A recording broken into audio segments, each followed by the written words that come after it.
বন্ধুরা, গল্প বুড়ির ঠেক থেকে নিয়ে এলাম একটা নতুন গল্প। তোমরা সবাই মন দিয়ে শুনো কিন্তু।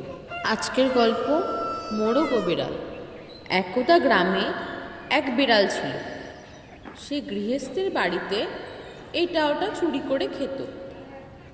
একবার বিড়ালটা এক গৃহস্থের বাড়ি থেকে একটা মোড়ক ধরে নিয়ে এলো। এখন সে মোড়কটাকে মেরে খেতে চাইল, কিন্তু শুধু শুধু তো একজনকে মারা যায় না, একটা অজুহাত থাকা চাইতো। সে তখন মোড়কটাকে বলল, তুই মারাত্মক একটা আপদ, রাতে ডেকে মানুষকে স্বস্তিতে ঘুমোতে দিস না। মোড়কটি উত্তরে বলল, এই তো আমি ভালো উদ্দেশ্যেই করি। রাত্রি শেষে আমার ডাকে ঘুম ভাঙলে মানুষরা সকাল সকাল তাদের দিনের কাজ শুরু করতে পারে। বেড়াল তখন ভাবল, মোড়ক কথাটা তো ঠিক বলছে, তাই কথাটা উড়িয়ে দিয়ে অন্য একটা দোষ ধরে বলল, তুই তোর মা বোনেদের সঙ্গে অত্যন্ত খারাপ ব্যবহার করিস, অত্যাচার করিস।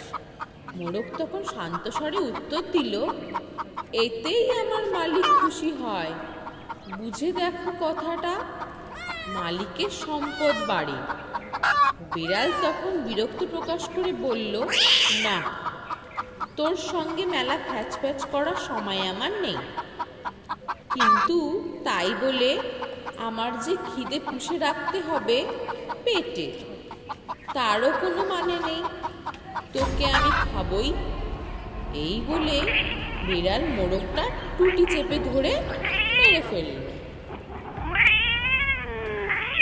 তাহলে বন্ধুরা, আজকের গল্প থেকে তোমরা কি শিখলে? দুর্জনের ছলের অভাব হয় না। এখানে দুর্জন বলতে দুষ্টু লোকের কথা বলা হয়েছে। আজকের গল্প এখানেই শেষ হলো। পরের দিন আবার একটা নতুন গল্প নিয়ে আসবো। ততদিন তোমরা ভালো থেকো।